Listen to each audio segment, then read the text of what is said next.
What's up, everybody? This is GreyMan here with another Medical Monday. So, I'm going to try to do this the best way I can. And the reason I'm doing this video is because I've gotten tons of emails and comments of folks that want to know what's in my medical bag. Beyond the IFAC, beyond the little owie bags that I have, and so on and so forth. Now, this being said, I don't expect everyone to have all this type of gear. And some of the stuff I have is more advanced things. And the bag right here that you're looking at, this bag here is basically, it's not fully done. I remember I've told you folks out there that I'm rebuilding a bag because my old bag has kind of outlived itself, and I'm building this one.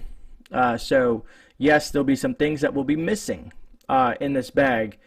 And also, that being said, I have removed a few things that I'm not going to really show on camera, specifically medications and stuff like that, and a couple of other things that I feel that may not be YouTube friendly. Now, we can talk about them down the road, or maybe I'll do a members only video with those type of specific items, being that it's more restricted to certain folks that are really want this information. Now, also, I always like to state on Medical Mondays, I'm not a medical professional. This is only stuff that I have. Most of you guys know my background, as a medic and some of the other stuff like that. So, I'm trying to think of anything else I want to go over before we dive into the bag itself. I pulled some of the stuff out.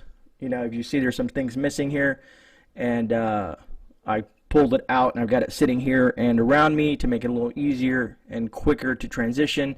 But this may be a longer video than expected because we're kind of breaking down an entire bag, a med bag versus an IFAC. What else? I'm just trying to think of anything else I need to go over before we go into this. Other than that, yes, I'll probably be missing some things. Other folks are like, well, what about this? What about that? Drop them in the comments like I always say. But I do have a lot more things, and like I said, this bag is in process. You guys are going to kind of get a look at where I'm at with it. And then once we get it fully done, I will do a full breakdown video of once it's fully completed. But you guys have asked, you the subscribers, and that's why I'm kind of doing this today, because I've gotten a lot of comments and emails, like I said. People want to see currently what's inside this bag and where I'm at with it. I say I'm probably about 65% done building this bag. And this is unlike a Bob or a bug out bag. This is unlike a get home bag. This is a full medical bag for more of a MASH casualty. I don't know if I want to say MASH casualty, but multiple person med bag, for family, a mag group, and stuff like that. Also, so there's some equipment. Let's say you happen to grab stuff like this here, it's in this bag, and you may not know how to use it. So several things with that. I always tell folks, do your research, take classes, CPR classes, stop the bleed classes, trauma classes, anything that you can do in regards to the medical side of prepping. And I think I touched on pretty much everything that I wanted to go before we go ahead and dive into some of this equipment. So, and what I mean is, let's say you do happen to, you're like, what, I'm going to create a bag similar to this, and you have stuff in there that you may not be able to, let's say use. Like, let's say having a surgical kit, you don't know how to perform surgery, and nor do I tell you to do so. But let's say you're in a shift event, things go south, and there is someone else who knows how to use the equipment but doesn't have the equipment, but you do. Be it a doctor, a nurse, an EMT, a paramedic, and so on and so forth. So you might be able to help that person have the right equipment in case they have maybe they've lost their equipment, maybe the marauders have taken their equipment. Who knows what the scenario may be, but it's nice to have stuff in case you have someone that's trained in your mag or in a group that you're in or whatnot, and that can use this equipment and save a life. And that's the bottom line. With stuff like this here, it's about saving someone's life. So for you people out there that might question some of the things that I have in there, I get it, but my goal with this bag is hopefully to save a life, be it one or many. To me, that's most important, is to possibly save a life. So I don't know how to stress that so much, because it could be something small or it could be something large, but you've either, like I said, saved someone's life or, relieved some sort of traumatic situation. All right, I think I've gotten all the hodgepodge out of the way, and we'll go ahead and dive into it. I may miss some things because there's a lot of stuff in here, but I'm going to try to go to the best of my capability and as I'm thinking and going through this, because I do this stuff, I'm not going to edit it a bunch of times. I'm not going to do a bunch of stuff. I'm just going to roll with it. So if the bag falls over, it falls over. If something happens, I got it propped up to kind of reach things and stuff like that. Anyways, all right, I'm rambling. All right, so these type of bags are different than your bug out bags. As you can see, they have like, the way that these, and I'm looking at the camera so I can kind of make sure I'm pointing on the right stuff, but they have, see how these ribbons are these things here, and they can hold types of equipment in them. So if you notice a lot of bug out bags, they don't have that type of platform, and I don't know, you can't really see, and I don't want to lift it up. I got to find a better way to do these types of videos, but they have these specific compartments, like a rollout bag, and I'm working on, I want to get a rollout medical bag down the road, but this is going to work for now. As I always say, it's better to have something than not have something in a situation. So it's just the way it's compartmentalized. you guys get what I'm saying. And easy access to certain things. Now we'll probably go over some of the smaller stuff here, and I'm going to start kind of pulling things, just random stuff, just to kind of give you an idea of what I have in this bag. And hopefully you guys will take away some information from this and kind of like, okay, maybe I should add this, or I should grab some of this and whatnot. And most of these things are available online, or at a medical, what do they call them? There's a place that we have here locally that you can buy med supplies. Check around. There's like these places that just specialize in equipment, medical equipment that you can buy as a civilian. But some of the simple things, I'm going to grab here. I'm going to try to grab just one or two. Is always to have some gloves. As you can see, I have a bunch of gloves packed in here in this top pocket, because usually the first thing you want to do is glove up to kind of protect yourself. Sometimes you can also have just a nice little pair of gloves that are quick on the outside of the bag that you can reach quickly, so that you have access to gloves before you start doing something on someone, just to protect yourself and protect the person that you're treating. As you can see here, well, I'll get to that in a second. So let me shove those gloves. What did I do with them? Okay, we put them back. Another quick, easy access that I have too is, I don't know if you're going to be able to see this. The lighting's always bad here, and I'm trying to stay close enough to the mic so you guys can hear me. So this is a whole bag. This is a whole bag of sutures, and they're different gauge sutures. And I'll open it up and kind of give you an idea what I mean. There's different types of sutures. And this is probably not going to be the easiest video, trying to dig out all this stuff. And I could have dug it all out and laid it out, but, So I'm going to kind of, I don't know if you guys can see. Yeah, I hate my lighting in this room. And I have so many lights around me. And this is not going to work out well for me. Yeah. So I'll just pull a couple of them out. It's just not going to be able to pull everything out without everything falling all over the place. And is my camera going to be able to pull up on any of this stuff? Of course not. But okay, there we go. So as you see, and put it in my face. There we go. I do apologize. My production is not the best, but so that says a 4/0 nylon. So you have different types of sutures. Let's say this one here is going to be silk. And the camera will not pick it up. There we go, silk. Just to kind of give you an ideas that there's different types. That's polypropylene, and they all have their uses. And I said that could be and like I said, there's different sizes. I have anywhere from, odd gauge to 5. And you can do an entire video on sutures themselves. They're all individually wrapped, you know, sealed because, you know, to keep them sterile. So anyways, let me throw that back in there. I'm trying to keep things as I'm going and putting it back in so it's not such a crazy onslaught of stuff like that. And some of the stuff I have easier access than others because depending on what the situation is, you want to have stuff you can grab. Now you see here I have a cat tourniquet, but usually on the outside of the bag I'll have several cat tourniquets to keep these readily accessible. You can't just have them buried in your bag and then start digging for them in a certain situation.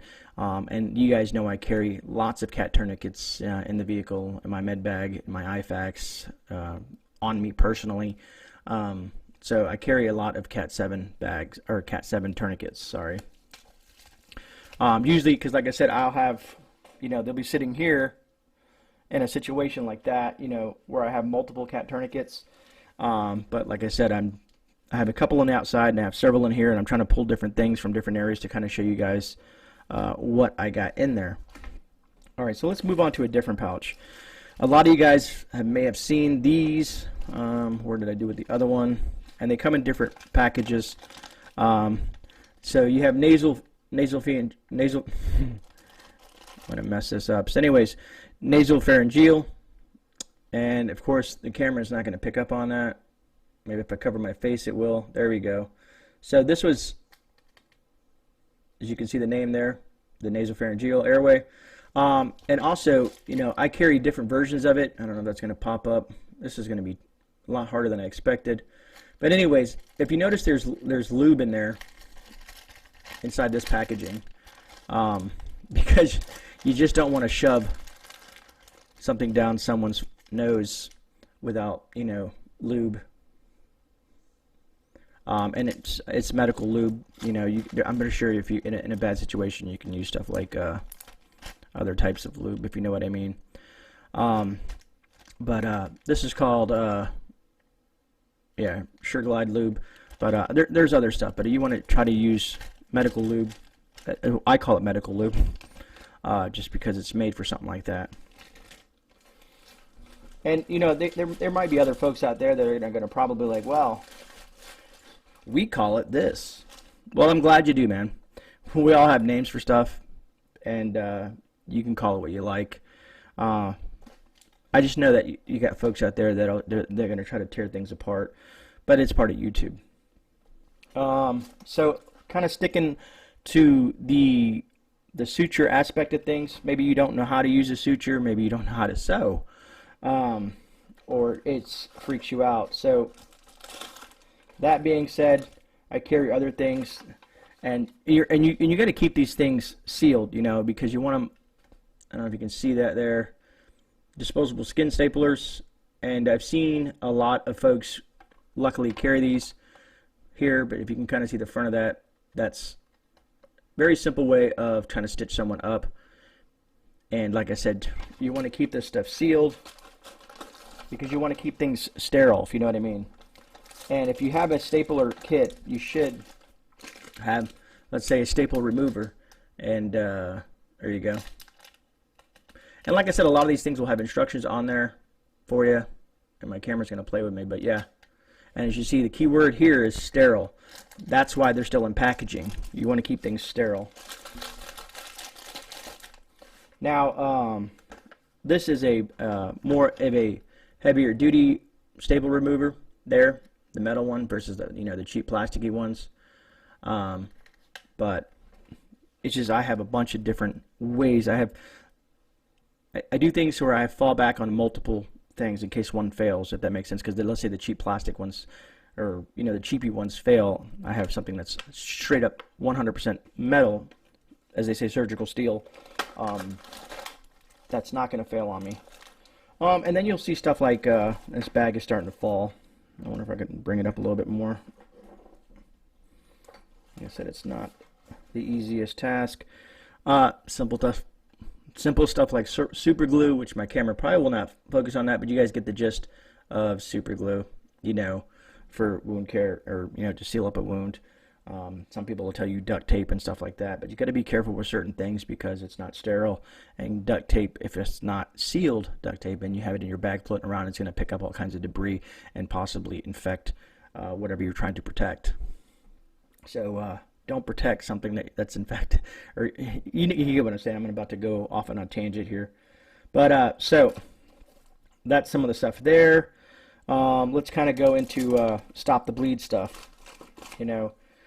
Some of these pockets here, you guys are pretty familiar with, this stuff here.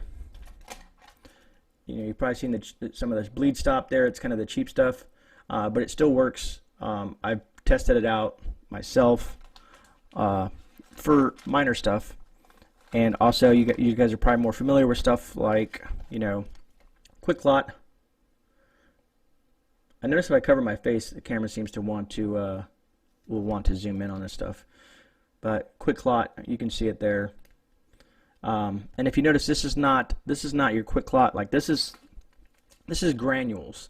This is something you'd pour in the wound. It works great, but like I've told you guys before in a previous video, I think it was wound care. This stuff's okay, and it works. And in a pinch, it's easy to use.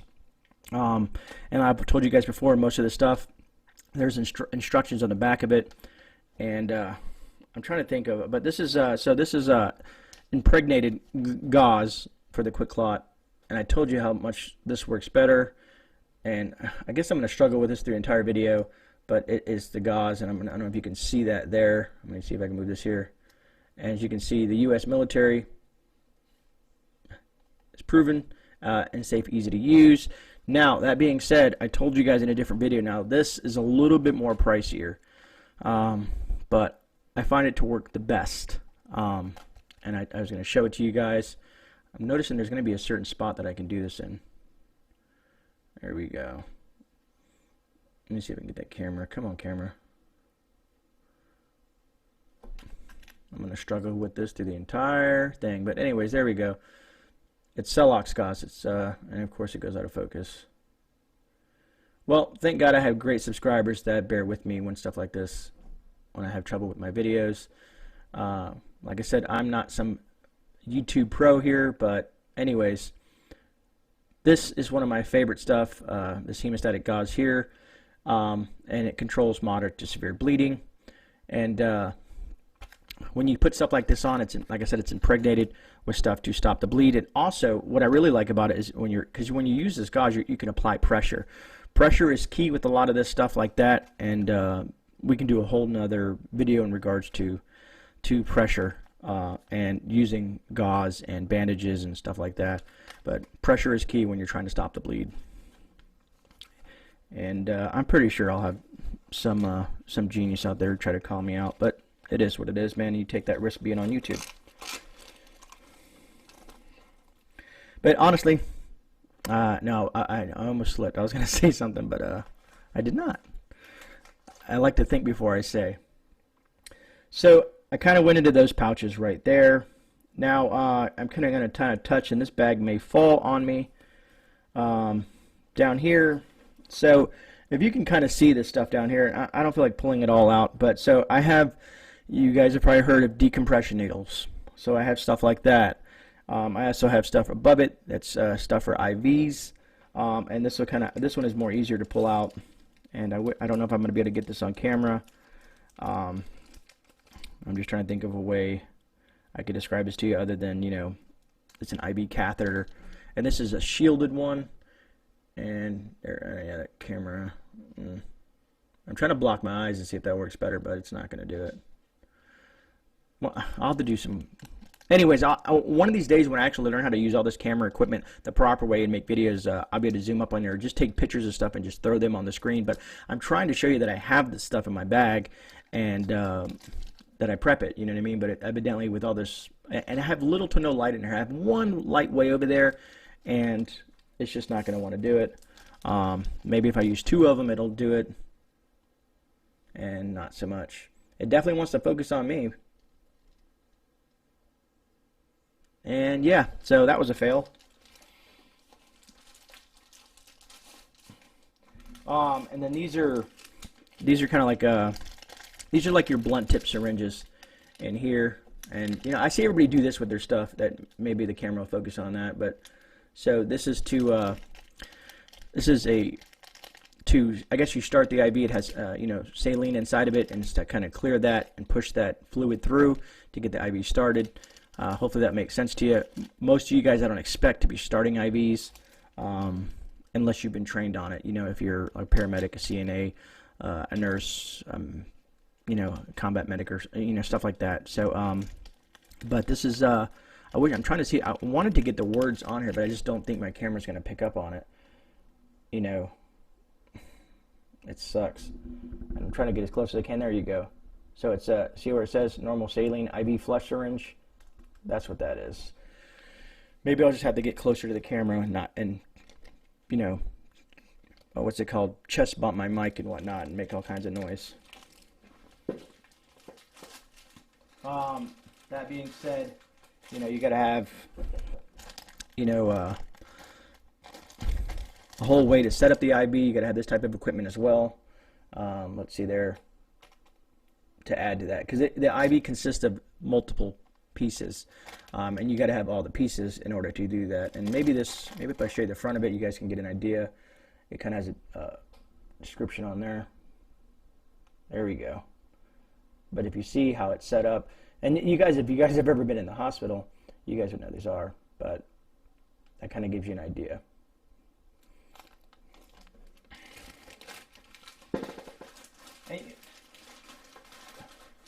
And I just, again, I want to say thank you for all you guys that, you know, that sit through these videos, and when they're not perfect, production-wise and stuff like that. And I'm glad that I have enough of a subscriber base that, I don't know, that's just very supportive, man, if that makes any sense. So I appreciate you guys. Now this, I keep these sealed. You can take them out, but I like to keep them sealed in their bags. And so these are syringes. I'm trying to see if I can get it through the bag where you can see it. And there's different types of syringes. These are 29 gauges. I have several other ones. And let's go there. These are syringes, and that's, you know, to give people medicine through an IV, to give certain types of shots. Let's say someone needs insulin and stuff like that. Insulin is a whole nother ball game when it comes to giving insulin. Hopefully the people that are insulin dependent have their medications on you, because, you know, you have to refrigerate certain insulin, and there's just a lot of other stuff when it comes to that ball game, but we're not getting into that. But syringes are nice to have, because if you need to dose someone with some type of medicine, let's say you come across the pharmacy and there's an antibiotic in there, and you need, or a hospital or whatever it may be, and you find it, but you can't find any syringes, and you have them on your bag, you have a way to, you know, to give someone a dose of whatever that you're going to give them. And of course, I'm not telling you to go give someone doses of anything, but what I'm saying is it's just nice to have this in case in a survival situation you have this stuff on hand without having to go out and hunt for some of this stuff, if that makes sense. Hopefully that'll clarify what I'm trying to get out of this. Everything in this bag is for survival. This is not to say use it, you know, around the house. You know what I mean? Because anything that, in regards to a medical emergency, in a non-shift, non-survival situation, you want to call 911, you want to reach out to your local hospital, and all that stuff like that, other than trying to do it yourself. Now, I know there's some folks that live out in the middle of nowhere that may have a homestead, or, you know, they don't have access to fast medical. Stuff like this would come in handy in regards to, let's say, saving a life or something like that, in a situation like that.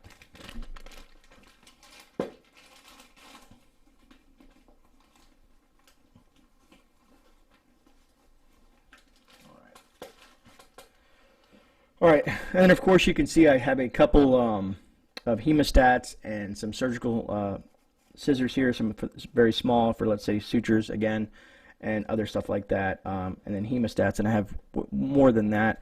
I've pulled out a few other things that you guys are probably familiar with. You know, a lot of people have seen these, you know, many times. The chest wall seals. This is for entry and exit wounds. There's several brands of them that you can use. Some people prefer, you know, these are pretty much the same. I'm kind of, see if I can hold all these in my hand. but you know, let's see, come on, focus, boy. There you go. But you can see there's pretty much the same company, but you know, they're for entry and exit wounds. And we can do a whole video on that. It's just I'm very reluctant to do stuff like this because there's a lot of people that are going to be really critical on what you do, and also YouTube is very critical on certain stuff that you show. And being that I don't have a let's say a medical license to kind of show you certain stuff, I'm trying to find folks that are certified in certain things and maybe bring them on the channel and go over some of this stuff with you folks. So hopefully that'll be something that'll pop up here in the future as I'm reaching out to some of my friends that are either still in the military. Plus, like I said, I know a lot of folks that work for the fire department, that work in that EMT paramedic field, and I'm reaching out to some of those folks and trying to work out the gist of how we can do some of this stuff on film for YouTube. All right, so that being said, we're going to kind of move on to the next section, and hopefully this will work. And I got stuff laying around here. I got all kinds of, like, you know, tapes sitting here. You know, there's a lot of different medical tape that you can use. I just got it all over the place. I've pulled it out because I had it all wrapped and strapped on different parts of my bag, including gauze, and you know, I have a lot of different forms of compression gauze floating around. You guys might be familiar with this. Excuse me. But yeah, like I said, I have stuff everywhere. If you want to even go deeper into that, you know, I've got, you know, compression gauze here, you know, trauma wound dressing, hemorrhage control compression bandage, and there's different versions of compression bandages, as you can see. You guys have probably heard of the Israeli compression bandage, and it says, you know, and here's the thing is what I suggest people do is they buy some of this stuff. I know some of it can be pricey, but try to learn how to use it, especially something simple as a compression bandage. Now, nasopharyngeal or nasopharyngeal, and the way I say things is because of either my accent or the way I speak. So please forgive me for that. I know I'm always apologetic, but I just hate dealing with folks that they're gonna nitpick about stuff. And but anyways, back to what I was saying is that if you're gonna buy something, try to learn how to use it. And like I said, take a class or whatever. That's the best way to learn how to use it. But, you know, take it out of the packaging, practice using it, watch videos on using it. I know you folks want me to make videos doing that, but you have folks out there like, I think there's Nurse Medic, Skinny Medic. There's a bunch of channels out there that go dive deeper into it than I do. And I think they're still in the profession of being a medic or a paramedic or an EMT. So I think they're more qualified to show you this stuff. And what I mean by that is I'm saying I'm not qualified to show you this stuff, but to actually apply it and proper application, because, like I said, I haven't been in the military for quite some time. Just because I was a medic 15, 20 years ago doesn't mean I know everything there is to know at this point in the field, even though I try to continuously learn and take classes and stuff like that and keep up to date with a lot of this information. Anyways, I just feel like I have to explain myself when it comes to a lot of stuff, when it comes to the medical side of things. I don't ever claim to be an expert, you know what I mean? So let's kind of dive into a few other things here. I have this Booboo Pouch in here. Now, basically a Booboo Pouch, and what I call it, and oh, it kind of shows it on there, cool. The Booboo Pouch is just for like little, all kinds of stuff. Like, you know, I said I have triple antibiotic here. I wish, I just don't want to pull everything out. Well, I guess I'll pull it all out. But I have triple antibiotic here. I'll just have to put it all together. I have zinc oxide. I have antifungal creams.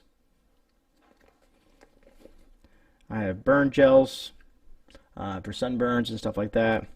I even have, let me pull this out here.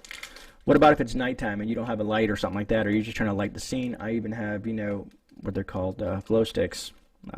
Not the party kind. Sorry, a little humor there. And as you can see in here, here's where I have a lot more of different types of tapes. Kind of dive in here. These are all kinds of different types of tapes and stuff like that. Because there's all different types of tapes. Some that won't stick to the wound. Some I wish I could specifically. It's probably not going to show you the. Yeah, it's not going to show it probably, but hopefully maybe this will kind of give you guys an idea. Let me see if I can put this together, and of course not. You're going to fall apart on me. I'm trying to do something here. Anyways, I'm trying to show you that there's a bunch of different tapes when it comes to the medical side of things. There we go. It's better look. And as you can see, there's different textures, different types, versus, you know, like a sticky tape versus the way this bandage, where this tape works. And there's different names, and I'm not going to break them all down for you at this moment. But just to kind of show you, there's a lot of medical tapes, and they each have their own use, just to kind of break it down. And I'm going to throw that there for now and put this all back together when I'm done. In here, I have a lot of larger gauze pads, in here. These are the large ones. I have smaller ones. That should be able to slide in there real quick. And then, of course, I have a crap ton of Band-Aids, all different sizes. There's all from small Band-Aids to large Band-Aids. Lots and lots of Band-Aids for nicks, scrapes, cuts, all kinds of stuff that you need Band-Aids for. And I keep a bunch of those. Also inside this bag, and where's my other one? I took one out for you guys to see. There's also several versions of these things, and these are emergency blankets there. And basically, you know, you want to keep someone comfortable, you want to keep them warm. This helps with shock and a bunch of other stuff like that. And you could, shock can be a whole nother different video on how to treat someone that's going through shock by lifting their legs up and above their head, you know, and all that stuff like that. And I know I'm kind of moving quick. I do apologize, but there's a lot of stuff in here, and this video is, you know, it's going to be a long video, and I notice most people don't like to sit. Once the video goes past 10-15 minutes, they click off because they're bored, and I do apologize. But, you know, when there's a lot of stuff in here, you kind of want to deep dive into some of this stuff like that, and trying to dive into each individual things, like, you know, the types of tapes and what they're used for.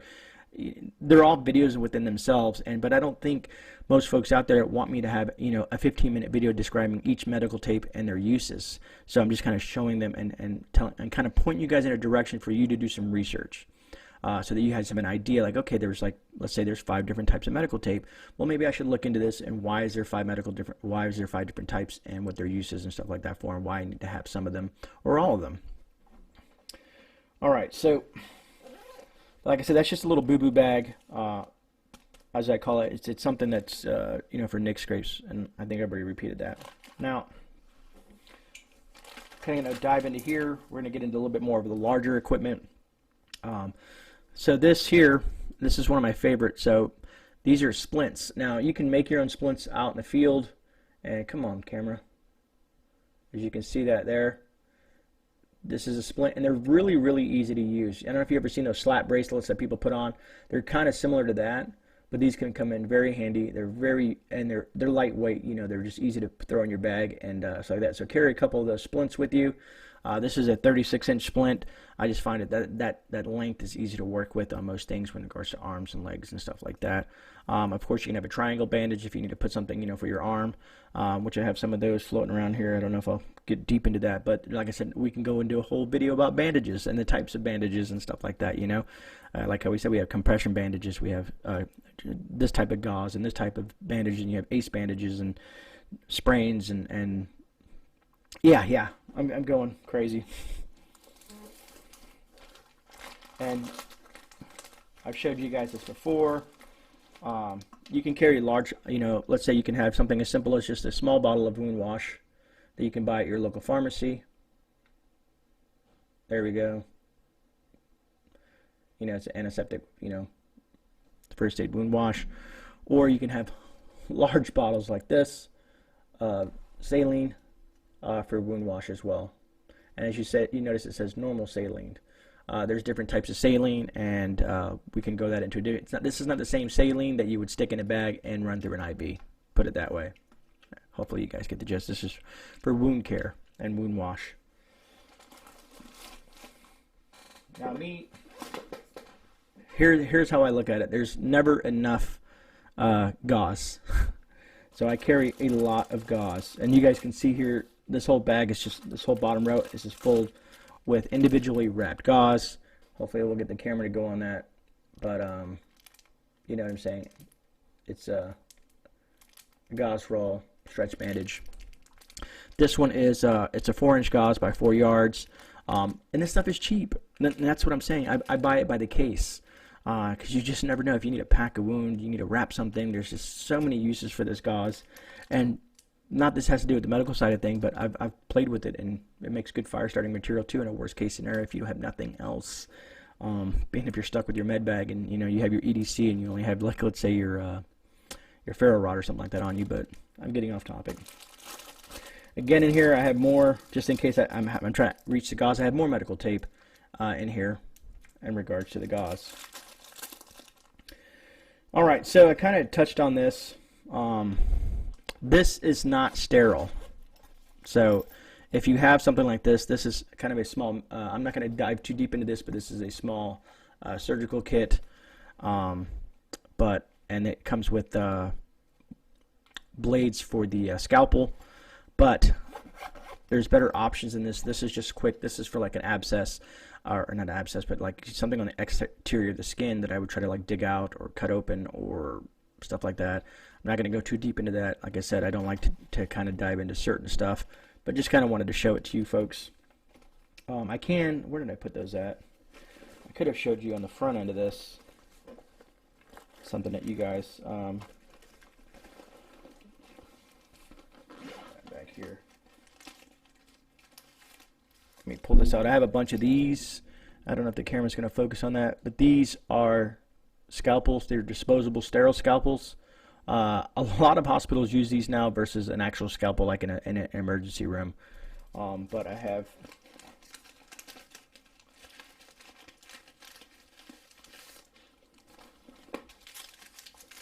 just to kind of show you that I'm serious. I have tons of them. Come on, camera, you can do it. I'm blocking my face, but, and maybe you guys can see that on the other side there. These are scalpels, disposable and sterile. Now, there's more to scalpels as well. There's different blade types and sizes when it comes to scalpels as well. And again, that could be a whole nother video, but I don't think folks want to watch and sit and me talk about scalpels for 15-20 minutes. This is more of a video. It's stuff that you can prep, and if you're trying to build a med bag beyond an IFAC or something like that for the home, for worst case scenarios. And the reason I said, you know, I just kind of want to touch on this. I've said this before. I've told a lot of people, being in Florida during a hurricane, if the winds are 35 mile an hour and above, there won't be, you can call 911 and they say, well, we'll get there when the winds die down. So let's say you're at the brunt of the hurricane and your roof collapses and someone has their leg, you know, something falls in it and it cuts them open, or any type of medical emergency. You are going to be the medical provider at that point. No one's going to come. I know it sounds scary. So that's what I'm saying. Tornadoes, hurricanes, earthquakes, depending on that scenario, either the medical, you know, 911 operators, and EMTs, and firefighters, they're going to be taxed, or they may not be able to get to you. So having equipment and learning how to use it. I don't know how many times I have to say that. Learning how to use it and having it. You know, just those two things. Learning it and having it is better than not knowing and not having it in an emergency situation. Hopefully that's the gist. That's what you grab from this video, is why I prep these medical preps. That's probably redundant in saying it that way, but you guys get what I'm saying.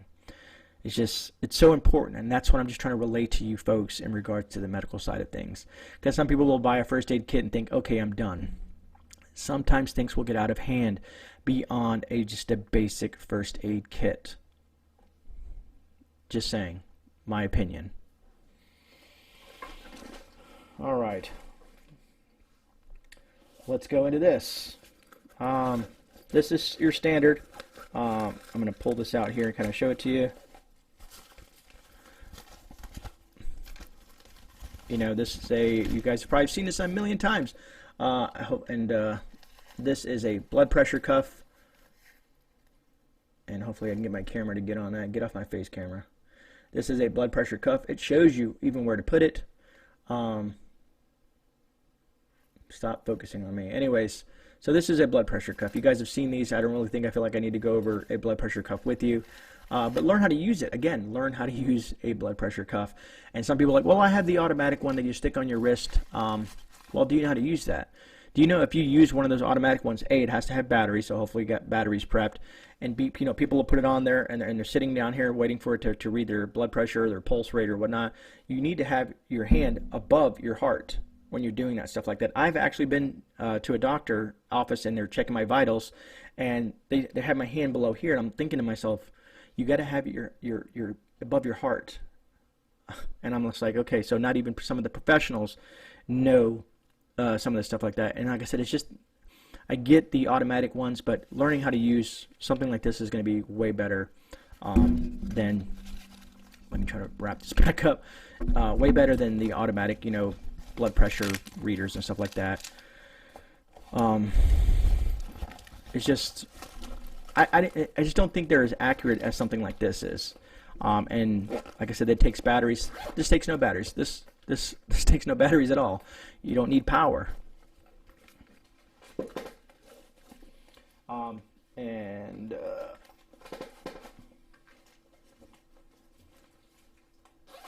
That being said, I've showed this on the video before. I'll put it on my finger just to kind of show you guys. Maybe my pulse is off the chart. Let's see if we can get this to focus on me. But this is a pulsometer. And yes, I just talked crap about batteries. But, you know, that's going to show you my oxygen levels there. And of course, the camera is using a different speed, you know, at 60 frames a second. So it looks a little odd. But then you see my heart rate down there, and now it's not focusing. Come on, you can do it. Get off my face.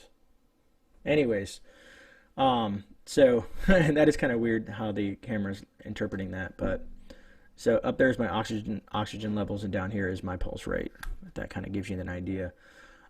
These come in very handy for a quick, I call it like a quick triage kind of thing like that. Let me turn this thing off. Anyways, I'll just deal with that here in a second.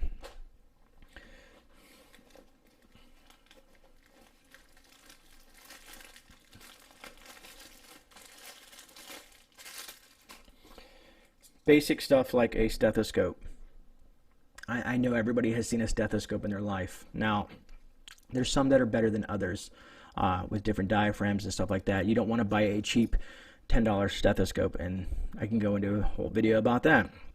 But knowing how to use this along with the blood pressure cuff, you know, basically you're going to be putting this here and listening while you're using the blood pressure cuff.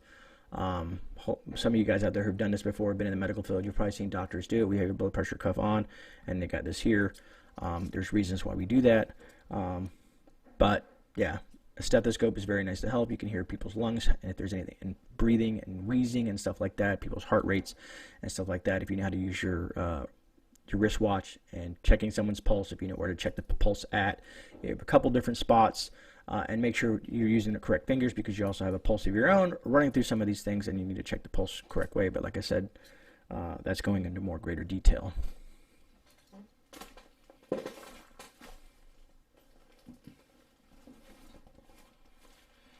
All right.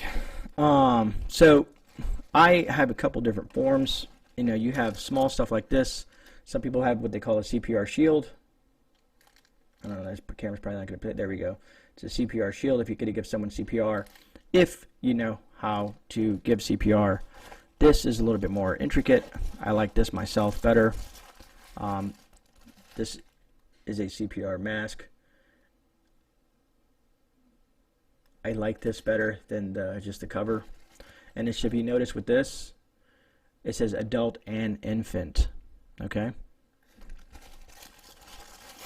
And like I said, I don't know, it's probably not going to show it, but it's basically a way for you to give CPR. And it's a lot easier to use than just the shield, at least for me it is. And also, you know, you need to use alcohol on both ends, and like I said, I can just go into more videos and more videos. And I even keep a small set of gloves inside there with that as well. I keep gloves everywhere because you just never know what you're pulling out, whatever reason. You know, like if I'm just doing CPR, and I have those gloves there because you might need to check the airways and stuff like that, and you don't want to put your finger in somebody's mouth and yeah, and all that jazz. All right, I showed you the splints. Now, a couple things that I don't have in here is like the SWAT T. There's a couple other tourniquet versions I have that are more older, more military style. The SWAT T, a lot of people are familiar with it because let's say if you're dealing with children, there's certain medical equipment that you need to use for children. I'm trying to think of what I might have missed because I have stuff everywhere. But anyways, I think, like I said, the bag is not finished. That's just kind of where I'm at with the bag right now. And I'd love to do a full-blown go through it a lot more once I have the bag fully done. But we'll see. We'll see how this video does, if people are interested in this video or not. And then I'll kind of give me an inclination if I should do, once I have the bag finished, and kind of go do a full, maybe an hour-long breakdown of every single thing and specifics with the stuff that's inside the bag versus just running through what's in the bag and just kind of showing you guys quickly on screen with that. So hopefully you got some relative information in regards to my bag and some of the stuff that I have in it. And of course, drop things down in the comments. You can also drop things down in the email. You can, like I said, you can reach out to me email if you have questions and maybe where I've gotten some of this stuff. And if there's a link that you're looking for some of the stuff and where I got it at, I can get those links for you. Like I said, you can email me, drop something in the comments. Let me know what you thought. And if I don't get a lot of traction with a video like this, I guess that will kind of lead me to believe, like I said, that people don't want to see this type of content. So for you members, the members that you've joined on the members tab, I know some of you guys are, you know, more into this side of things possibly, and I'll do a member only video, and then you guys I can go through an hour long with you because I know that you guys are basically, you're paying a monthly subscription to enjoy my content as well as watching the videos that I put out normally. So I might do something like that for you folks because I can dive deeper into it, and I think that you guys are going to be more in tune to what I'm doing. But hopefully, we'll see. We'll see what happens, man. You know, it's trial and error with YouTube sometimes and what folks want to watch, and I think that's it for Medical Monday today. Again, folks, really appreciate everybody being here. Hopefully, you know, I do apologize for some of the production and the issues that I'm running into, you know, with the camera focusing and all that stuff like that. But thanks anyways for being here and watching, and I think that about wraps it up. So you guys have a great day, man. This is GreyMan. I'm out. God bless. I'll see you guys on the rebound.